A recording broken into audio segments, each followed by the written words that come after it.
It's an absolute delight to see so many people here this evening for tonight's Margaret Harris Lecture, a series that's been running since 1965. So it's a fantastically long-running lecture series. So thank you very much for coming along to the university this evening for what I think will be a really special lecture.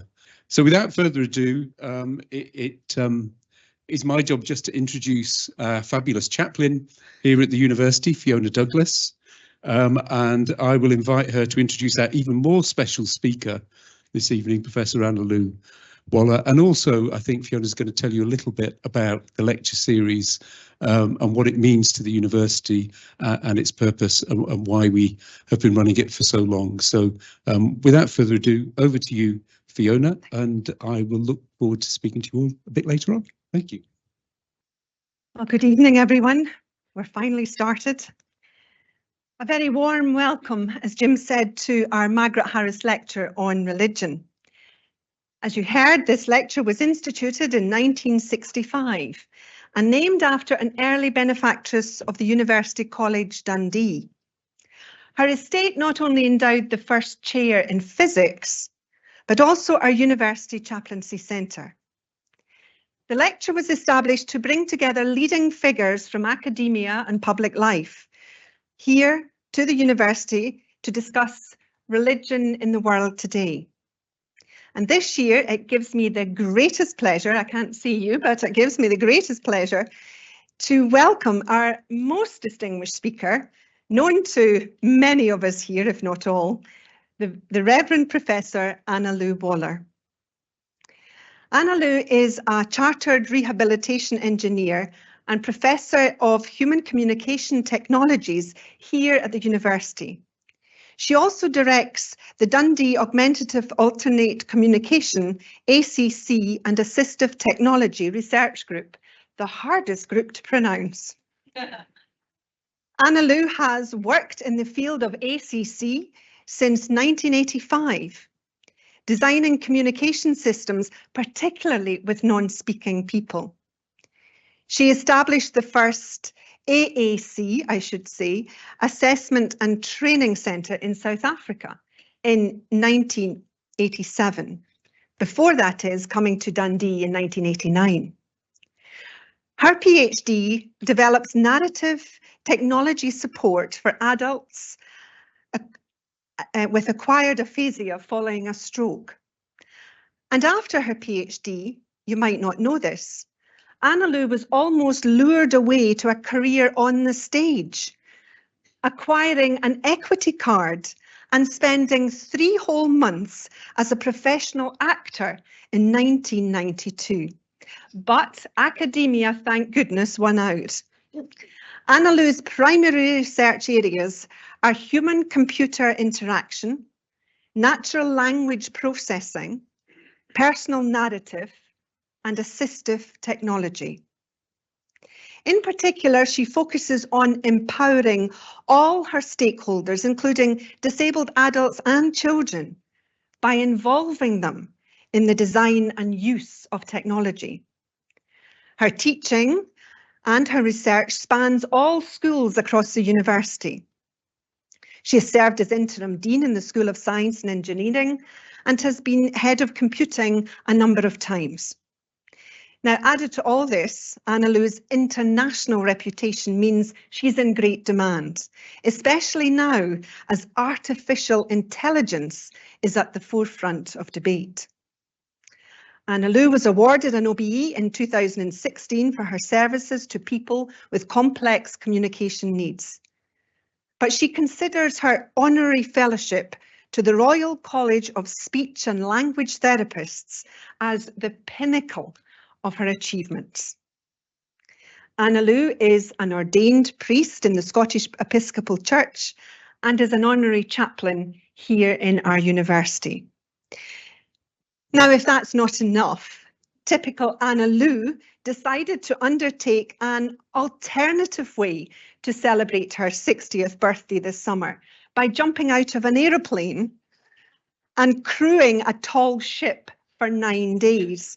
using the excuse to raise money for her 3 charities close to her heart. So it will come as no surprise, perhaps this evening, that Annalu has decided not to deliver a conventional lecture. Oh no. Instead, we are going to have a conversation, followed by an opportunity for some questions. Thank you.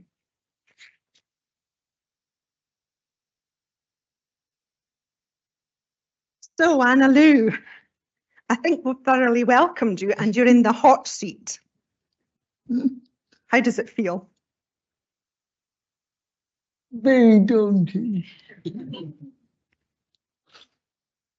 It is an incredible honour to have been asked to deliver this prestigious lecture tonight, albeit in a sort of unconventional way. So please tell us why you're doing it in an unconventional way. Why indeed? When we were thinking about the content and structure of this lecture, it suddenly dawned on me that I could not do it justice by giving a traditional monologue. You and I spoke at length about how I could bring together my personal life, my research, my teaching, and my faith. Really daunting. And so we began engaging in an interactive dialogue, in story sharing. So the idea of continuing in that mode of interaction made sense. And so what we will do tonight will be engaging in an interactive conversation, because in this way, I hope I can be more reflective, sharing my passions, my beliefs, by sharing my story. Now, I know, Annalu, you were excited, and that's the word, apart from daunted. You were excited about this idea, but what is it about story sharing that captures your imagination? The concept of story has been an important thread throughout my life, both personal and academic. I grew up in a family of storytellers. My father, an educator and an amateur actor, brought African folklore and European fairy tales to life with dramatic effect. My grandparents shared their stories of growing up on ox wagons, being mauled by lions, and surviving. My grandmother wove us into serials which spanned entire holidays, our own Enid Blighted. My mother had me reading books in a high chair, and she reluctantly taught me to read before I went to school. She took us to the library, and all three Waller girls became avid readers. We shared our stories from school and university, about friends, about family, about adventures as brownies and Girl Guides, about being sad, about being teased, and rejoicing when excited. Story was part and parcel of who we were. You also mentioned story as being part of your academic career. Little did I realize that story would become the focus of my 30 years of research. After qualifying as a rehabilitation engineer, I left South Africa in 1989 to join Dundee, working on early word prediction to support people with physical disabilities and little or no functional speech. My observational research at that time revealed that the one thing that people who use speech output communication could not do was tell stories. And it was then that I began to immerse myself in psycholinguistics, focusing on what I discovered was called conversational narratives, and ways in which we can and try to support people who use other ways of communicating to share their own story with others. And so 30 years on, have you succeeded? I said I'd be cruel. Retired yet. We have come a long way, but most individuals who use augmentative and alternative, I hate that, AAC, are still passive communicators, responding with one or two word utterances.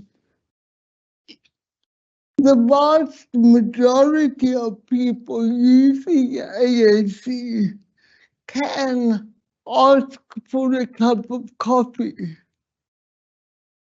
but they can't share with you anything about their lives. Story really does resonate with most of us, but especially, I would say this in a lecture of religion, especially with faith stories. But what is it about story that is so fundamental to your research? Computer science. Computer science of all disciplines gives us scope to be involved in anything and everything. competing is found in all aspects of society, from health to rocket science, from education to engineering, from commerce to social sciences. You name it. Software engineers get their fingers into everything. In my case, I have focused on exploring how technology can empower people with complex communication needs.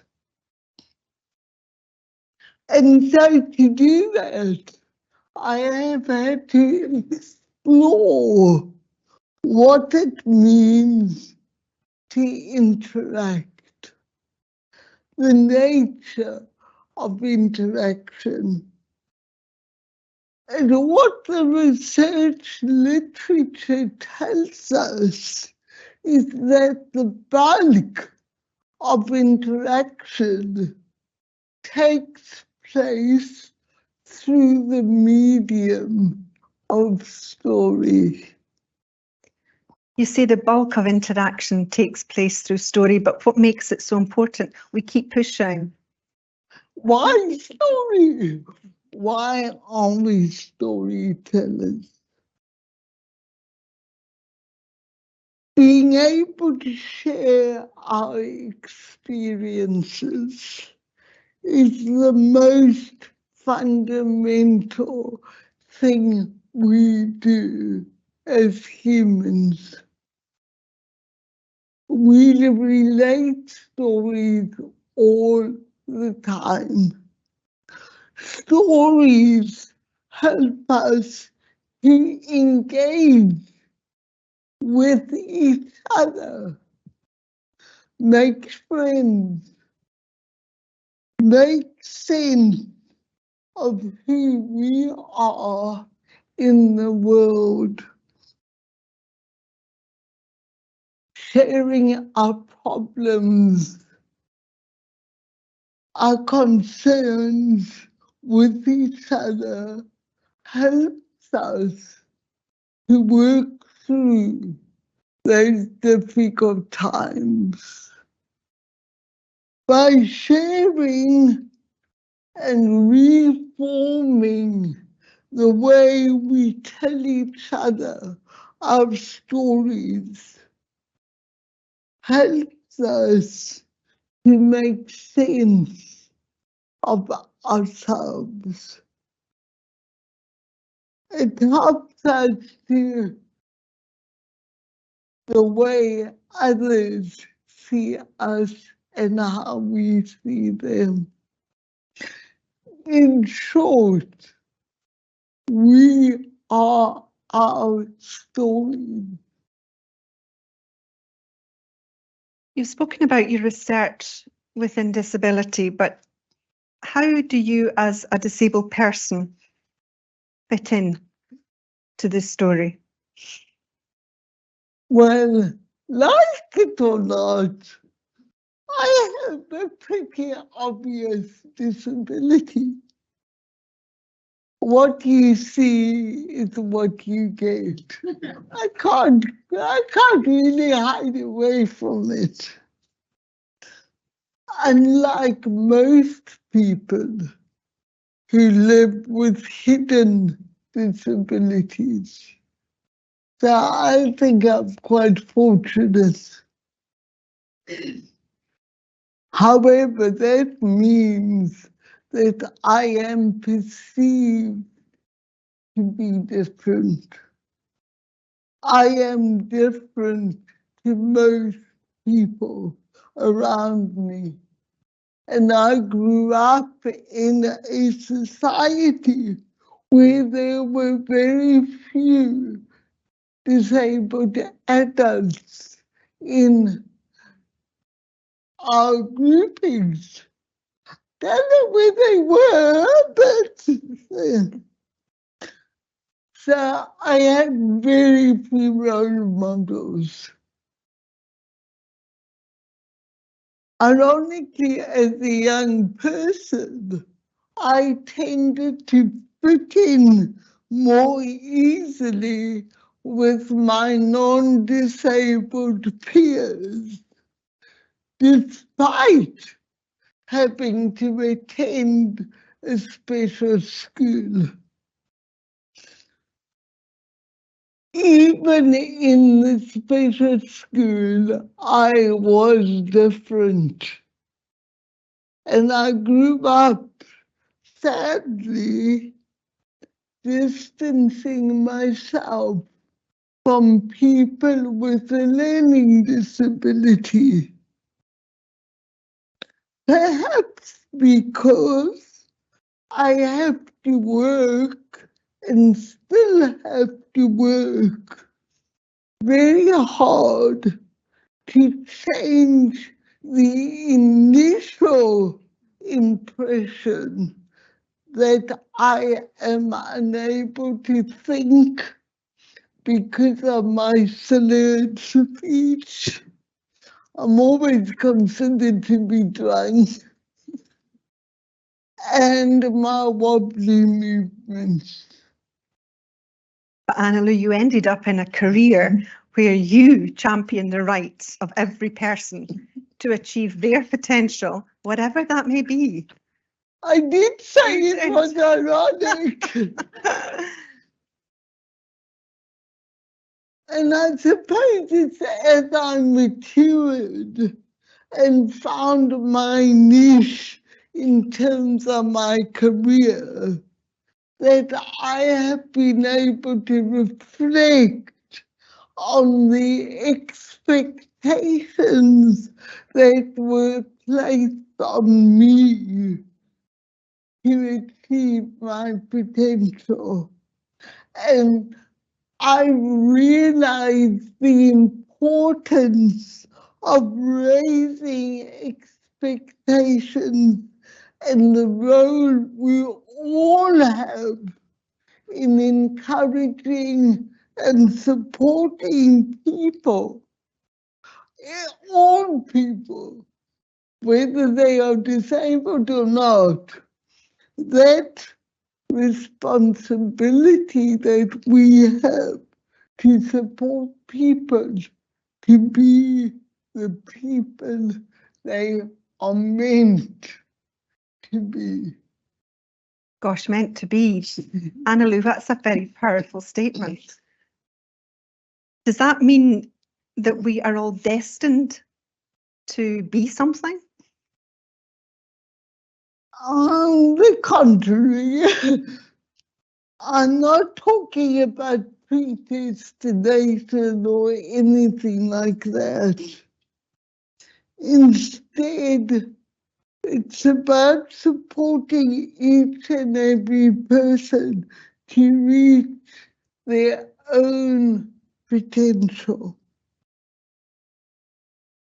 When meeting parents of cerebral palsy children, there is often an assumption that this child will become like Annalu.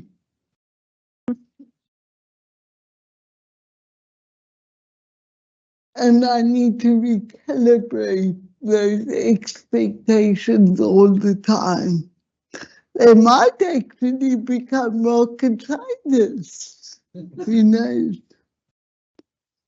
But there is only one Annalu. Thank goodness. You said it. But little Bobby has his own potential. We as parents, educators, friends, have the responsibility of supporting, listening, and responding to the stories that Bobby has. and the stories around him. We have to listen and respond, because that is what is at the center of who we are. The story is at the center of what we will be in the world. Listening and being part of someone's story enables us to walk with people as they move through life. And I believe that it is only then that we can truly support each other to calibrate and recalibrate our expectations. And that is how we deal with all the emotions, the joy, the loss, in a world that is far from perfect and is definitely not fair to anyone. Annalu, can we go back a bit? You mentioned the idea of raising expectations. How does that relate to your formative years growing up?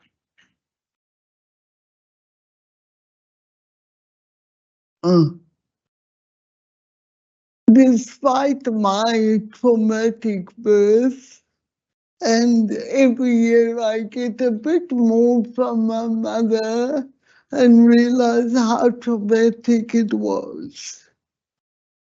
My parents, thank goodness, only realized that I was disabled when my grandmother visited when I was 8 months old. And he suggested, I think you better take her to the pediatrician. So for 8 months, I was treated like a regular child. My parents, having nurtured me and loved me, but they ignored the advice they got. And the advice they got was, put her in a home, forget about her, and have another child. And sadly, that is something I hear time and time again today. Now, instead of doing that, they sort of set expectations. I was already in a high chair reading books, falling out of the high chair when I found the rabbit or whatever my mother was telling me to do. And I had been given a ceramic flask of liqueur for their wedding, which they hadn't opened. And they decided, crazy as it may seem, that they would open that flask on my graduation from university.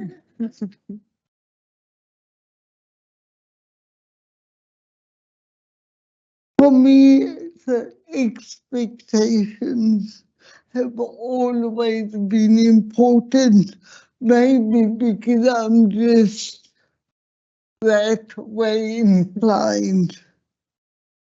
And I was very fortunate that I ended up being able to achieve those early expectations that I would go to university.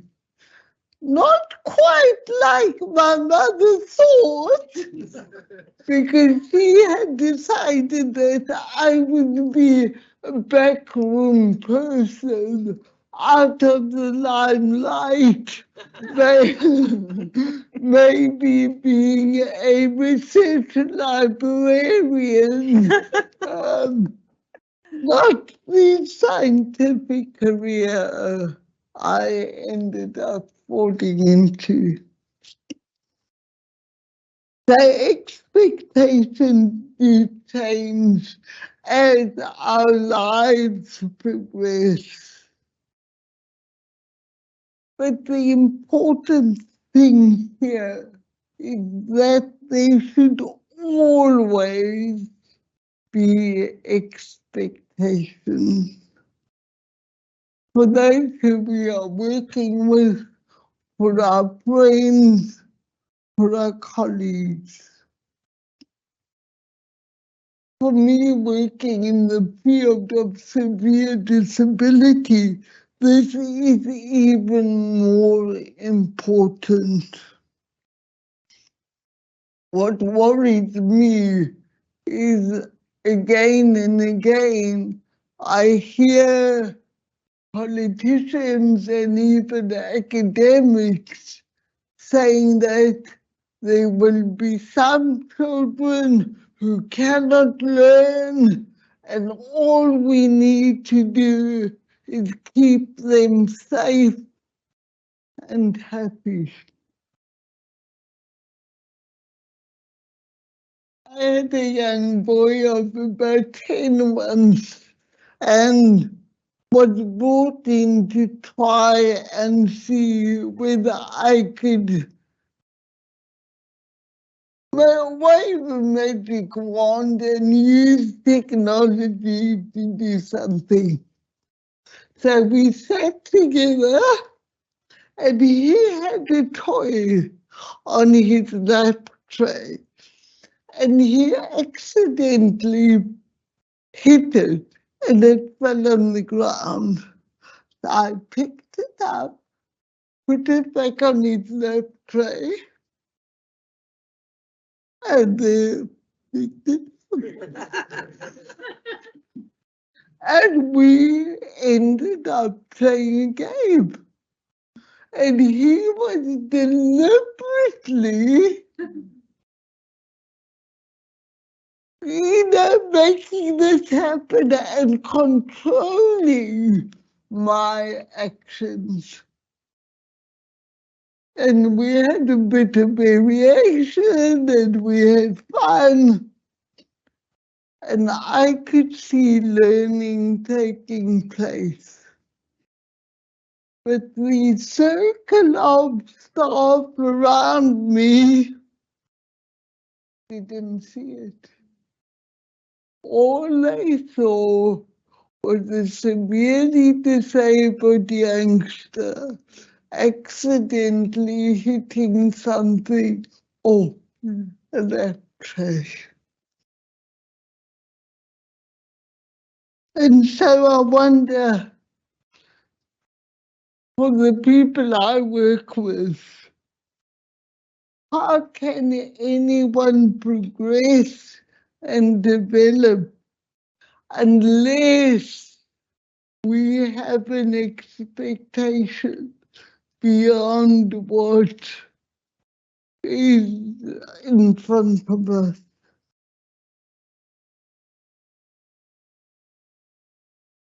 I see so many children and adults switch off. I have nightmares about the children I've seen, and a year later there's nothing because they've switched off. Because they know, whatever their ability, when they are not being challenged, the art of being a good educator is knowing how to set those goals. Goals that are achievable, and then raising them that little more. Providing people with success so that they can develop a belief in themselves that they are good at something. And the valuing of potential, I believe, applies across any situation where we are directing or supporting people to achieve. And this is when I look at my vice principals and my people at the top, leaders. As academics and as line managers, we should always agree those achievable expectations and goals. But we need to truly value achievement and recalibrate and provide support to discover each other's individual strengths and gifts.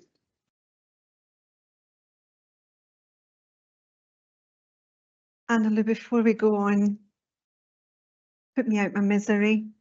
Did you drink the flask? I know you're dying to ask.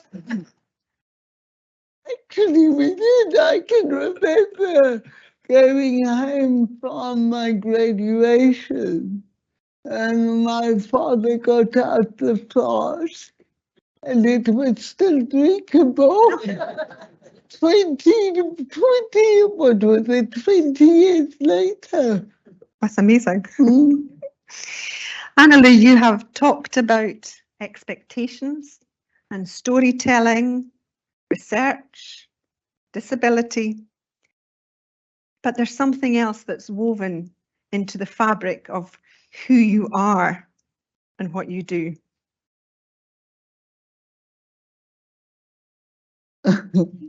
This is where I ran away. You knew it was coming. I think maybe you're asking me why I am comfortable in my own skin. I find it inexplicable when I see videos of myself and I think, oh dear, that's how people see me. I'd run away. And I've tried to identify why I have this sense of inner peace, whatever I experience,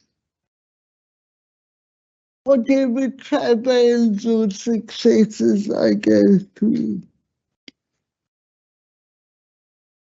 I was very lucky being brought up with a total sense of accepting who I am. Yes, my cerebral palsy was caused by malpractice.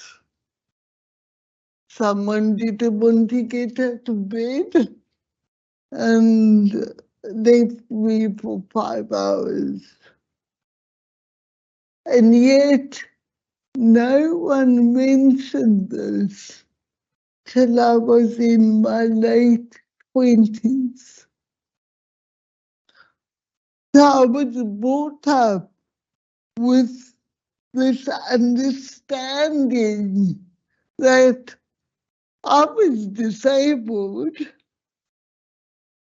and I'd better get on with it. My disability did not dictate who I am. Instead, I was loved, cherished, and challenged by my parents to be the person I am meant to be.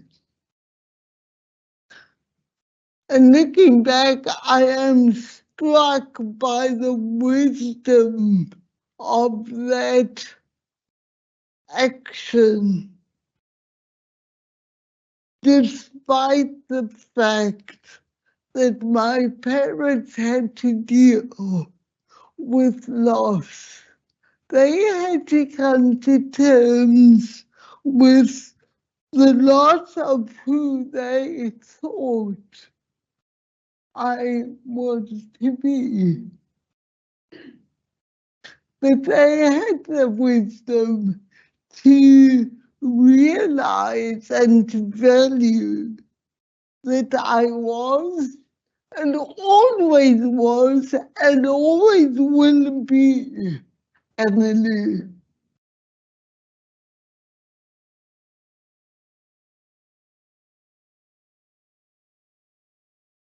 Another thing, looking back, another very important factor was that although I didn't grow up in a very religious house, my parents had a very strong faith, and that instilled in me a belief that I was valued, but within a bigger realm.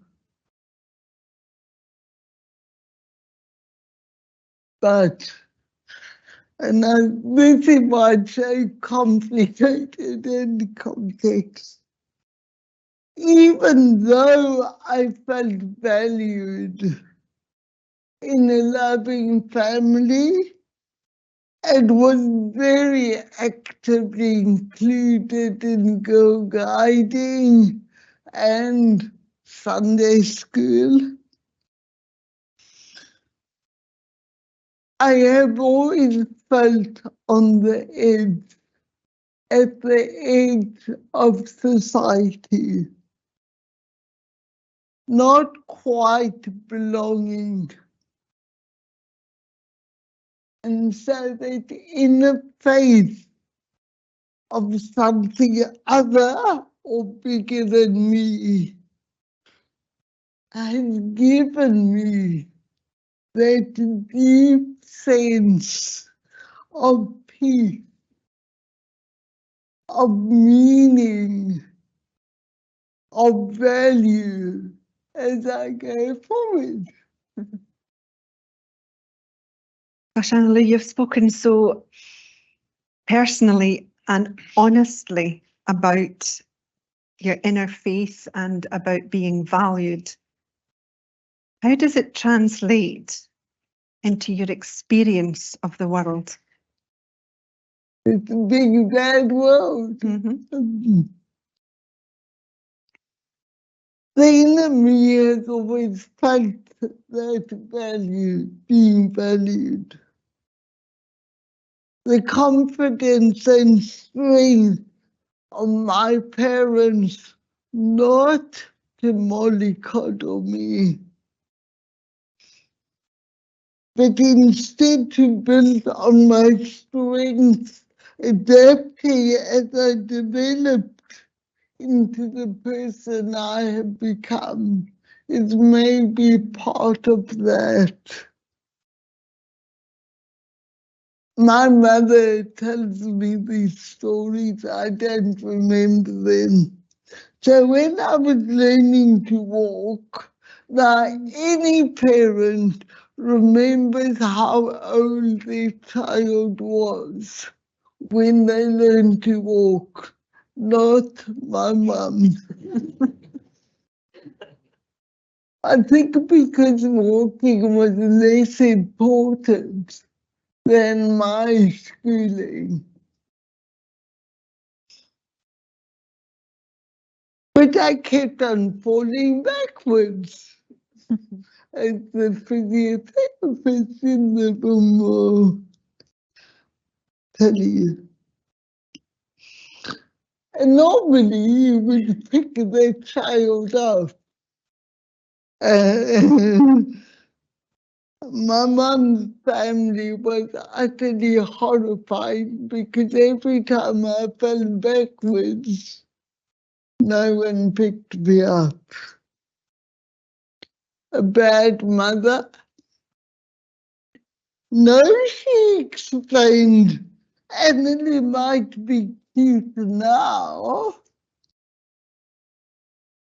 but people will not want to know her when she's grown up. She has to learn to stand on her own 2 feet. It's time I learned to pick myself up and I still do. This was me. Years later, so that's probably 5 or 6. Years later, at the age of 10, 11, I remember walking down the high street and a woman with a withered arm came up to us, all excited. I needed to come to this healing service that night so that I could be healed. My father was very polite and had a conversation, and we carried on. And I remember looking up to him. He was quite tall and very big. And I said, Dad, why do I need to be healed? I did not understand the complexity around healing. But what I did know at that age was that I am loved for who I am. And part of who I am is being cerebral palsy. Gosh, Annalu, we've talked a lot about miracles, and yes, they're complex, but you put it in a whole different realm to make us think. I think healing is complex, and especially within a Christian framework, miraculous healings are an important part of the ministry of Jesus. And for many, physical healing is the mark of faith. If you've got enough faith, miracles will happen. I do believe that miracles happen. But for me, the miracle of being human is about being able to flourish in whatever circumstance you find yourself in. It's understanding that illness, pain, disability, aging, grey hairs is all part of being human. Disability and illness isn't abnormal. It is part of norm, part of being human. So for me, healing and wholeness go hand in hand. Wholeness is not about perfection. What is perfection? I'm yet to meet the perfect person. It is rather how we deal with misfortune and fortune. It is how we deal with changing circumstances.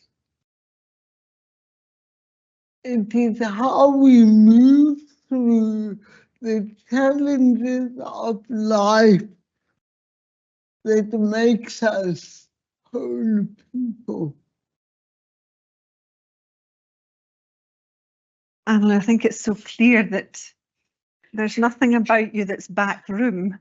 You're a scientist, a theologian, a philosopher, all rolled up into one. Now, we do have to ask, all the discussion around AI, here it comes, artificial intelligence, and concern about computers becoming human. How does that fit into your story? I couldn't get away without this. Not easily. No. I have found myself very recently at the forefront of discussions around AI and assistive technologies. Our research in Dundee has been using various aspects of AI since the 80s. This ain't new. As I mentioned earlier, I came to Dundee because of the work by Annalu Waller, John Arnott, Norman Arm, all working on word prediction. And we know it's possible to anticipate what word is likely to follow what you have already typed using simple probability statistics and combining this with what we've talked about recently. Annalu, so are you saying that actually Dundee's to blame for texts having the wrong words? It's official, you've just said it. Yep. In fact, word prediction is one example of where an assistive technology has moved into mainstream technology when non-disabled users are disabled because of their situation. As mobile screens have become smaller, technology support is needed as people have very fat fingers. And story, can that be predicted too? Well, if you believe the hype around AI, you might think so. The generative AI, that is the creation of text by trawling through vast amounts of data and using natural language processing to reformulate that data into text. That's been the focus of research for decades. What we are witnessing today, however, is the democratization of that technology.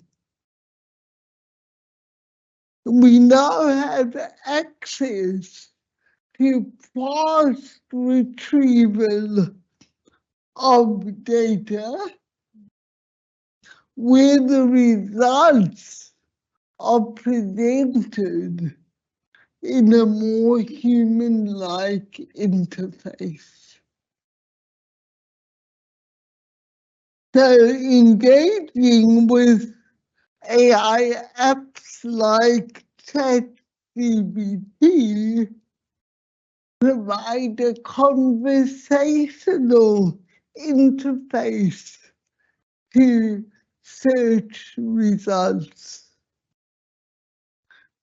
The general public is suddenly using ChatGPT to accomplish an array of tasks, from writing letters and poems in certain genre to writing essay assignments for academic work.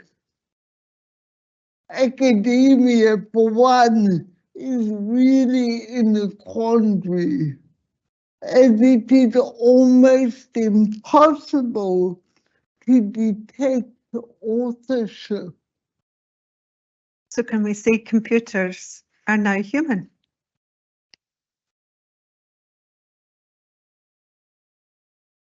Alan Turing, one of my heroes, in 1950 proposed that a computer could be referred to as intelligent if one could not distinguish whether you were interacting with a human or a computer. With systems like ChatGPT, the Turing test has been met. However, another AI proponent, Roger Schenck, has extended that test of artificial intelligence. He argues that the ultimate measure of human intelligence is the ability, wait for it, the ability to recount experience in the form of story in an appropriate way which fits the topic and the interaction. And that is what fits into my research and makes it so relevant as we try and do the ultimate, which is impossible, to support people in story sharing. So how can I put this? The idea of story. Story is the art of being able to remember, to adapt, and to change how we relate our experiences. Face it, sharing story, what we're doing here, is the most complex thing we do as humans. It's something deeper. Generative AI collects all this data, aggregates it, and places it into a plausible answer. And presenting that data in a human-like manner just increases that plausibility. And I think that is why we are so readily thinking that generative AI is so compelling. But is it your voice? Are they your thoughts? I had some fun when we were talking about this. I suddenly thought, oh, let me ask Chat GPT to write this lecture for me. So what did I do? I said, please. Well, I didn't say please because it's a computer. I said, write a lecture on being human for the Margaret Harris Lecture on religion in my words. I saved this.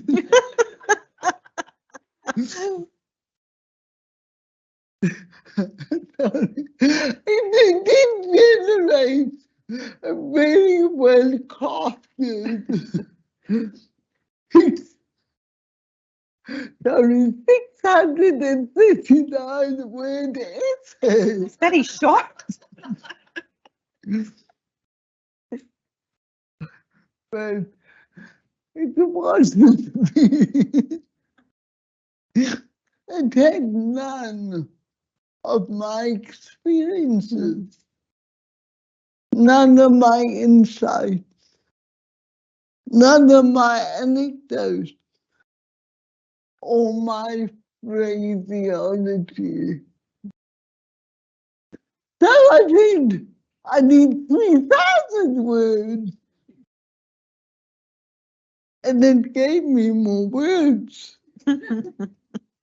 But boy, I did sigh a sigh of relief because not even ChatGPT can delve into what it is to be Annalu,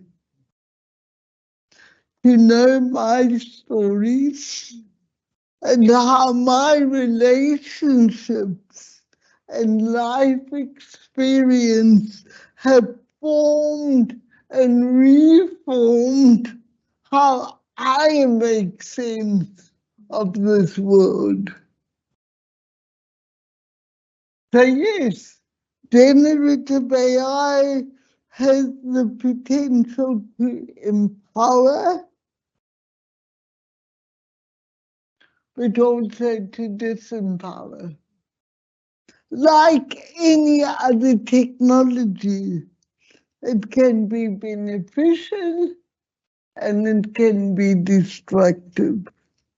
So we need to use it wisely, remembering that it is only a tool that can process vast amounts of data quickly, a tool that can mimic, like my mother's parrot, mimic human behavior. but a tool that cannot be, and in my opinion, can never be human. Annalu, I'm watching the time because I know there'll be one or two questions, but I just want to ask very briefly, you've shared your perspective on life about empowering and supporting others. Why the need to be ordained? What? She's just asked her bishop.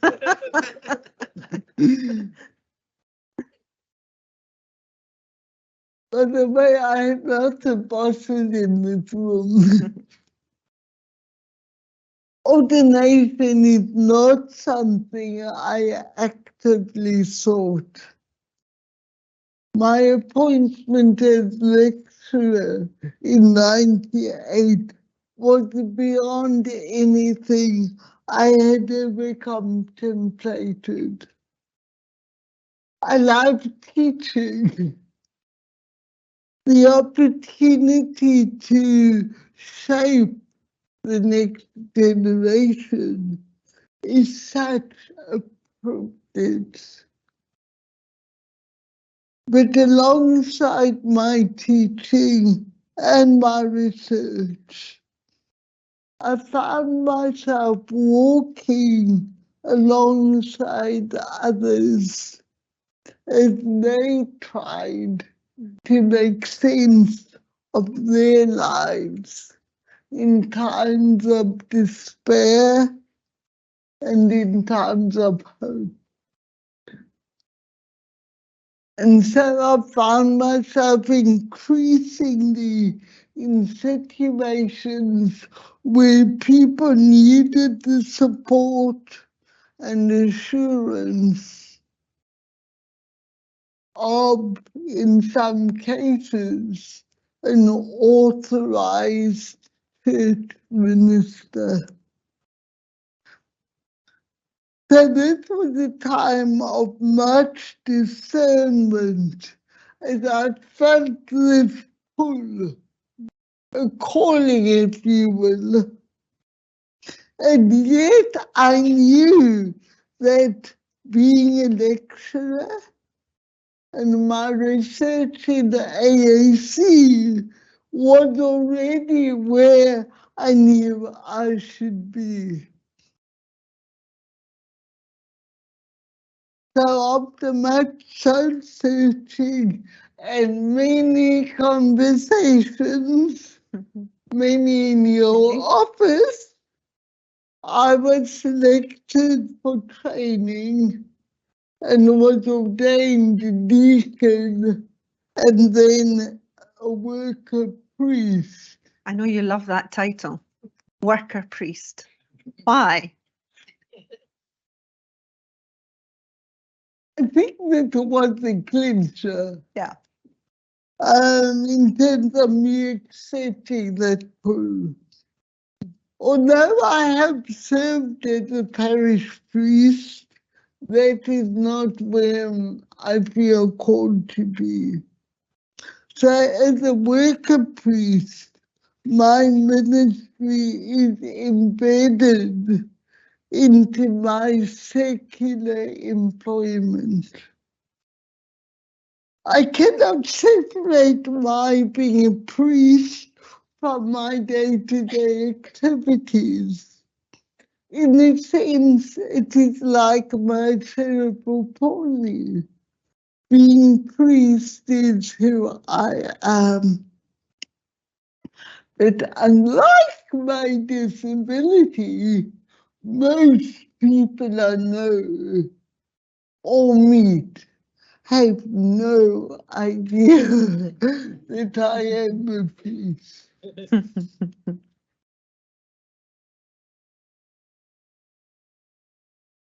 You enjoy being part of the chaplaincy team, and I know I'm watching the time, I know. but being part of the chaplaincy team in some ways that we've always talked about sums up a lot of what you've shared, the shared values, the diversity, pushing the boundaries, being on the edge.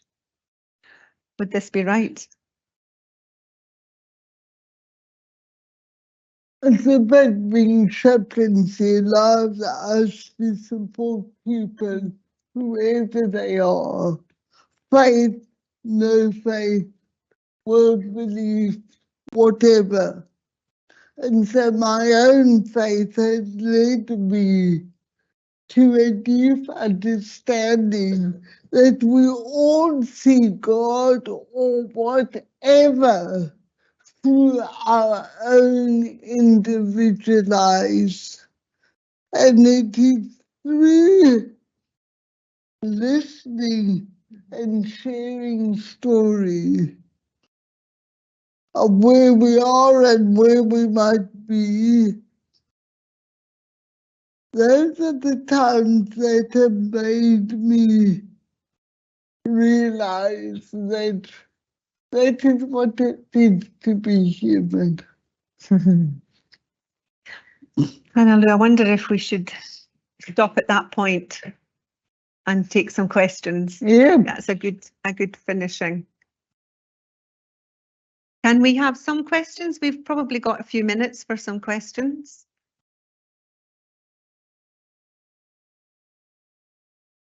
Our mics are coming along. I thought I was going to be late off. No. Oh. It is on the light on. Try that again. There we go. Annalu, your story has been one full of hope, and you've pushed boundaries all the way through. So a very simple question: as you move beyond your 60s, as you go into this next season of life, what are you dreaming of? What stories are keeping you awake at night, and what are you hopeful for?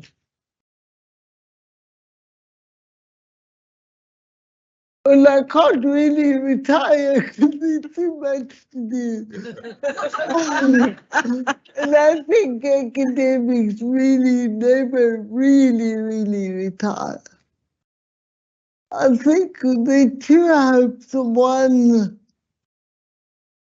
we are slowly getting there. I think we forget how far we've come. But we've still got so far to go. And I don't think legislation or anything like that really solves things. It's about sharing our story with other people. It's about taking that into the bigger realm of maybe national and international. You can ask me what other. We need to think big sometimes, but we need to start small. And it's only when we can work as humans across difference and diversity that I think we can really tackle the bigger problems of society, of climate, of war, of poverty, of we live in an unfair world, but we can make it better. Another question? And 1, 2, 2 there. Amanda.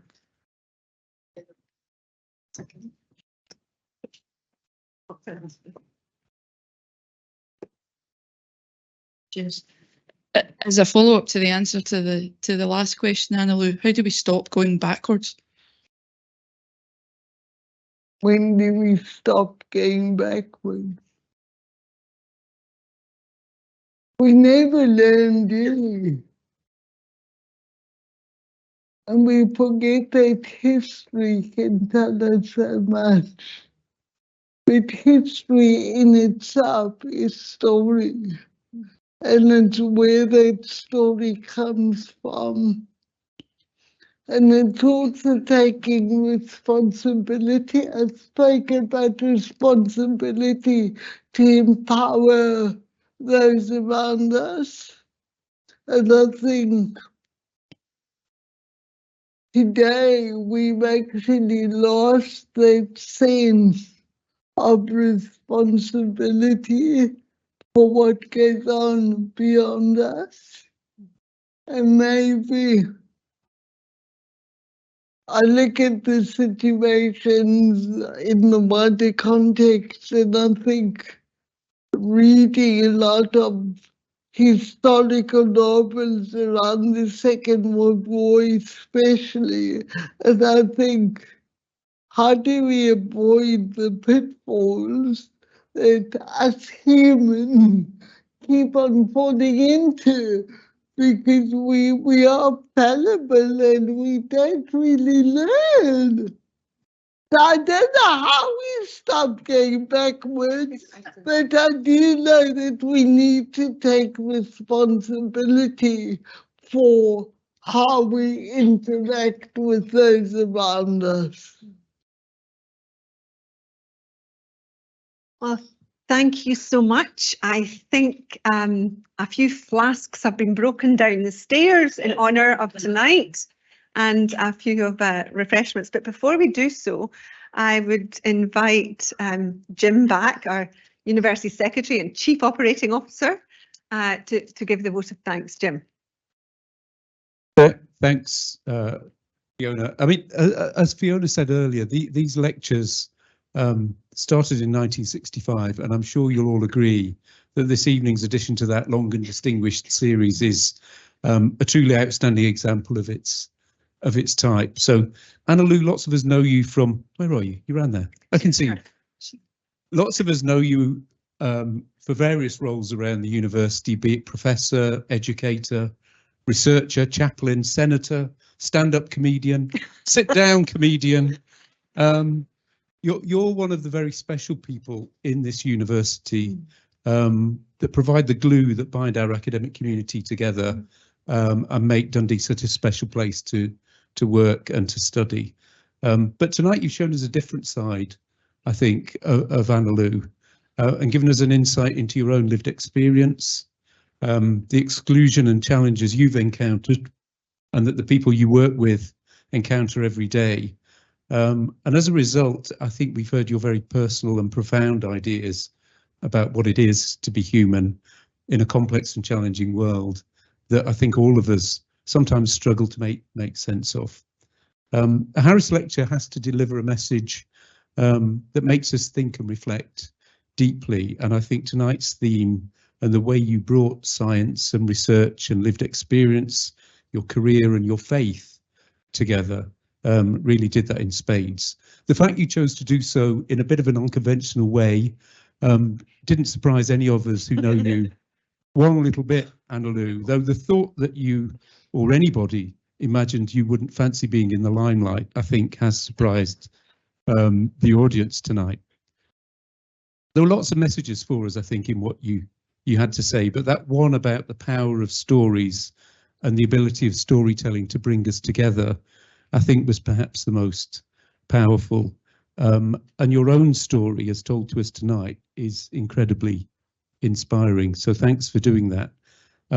But for me, it's your commitment to helping others find their voice and tell their stories through technology, and to have expectations and aspirations and achieve them and then raise them further still, and to help them make sense of their lives that was truly special. And that's why I can assure you that you're at the very heart, not at the fringes of our society and our community, and why we absolutely do love you for who you are. So, ladies and gentlemen, it remains for me just to close this evening's lecture to invite you, as Fiona said, to join in the flask breaking at the reception downstairs. But before I do that, I just wanted to thank Fiona and the chaplaincy team, colleagues in external relations and student services who brought this event together this evening, and to thank all of you for coming. But most of all, I wanted you to join me in thanking Professor Annalu Waller, and there really could only be one Annalu, for honouring our Harris Lecture tonight with such a wonderful and thought-provoking conversation. Annalu, thank you.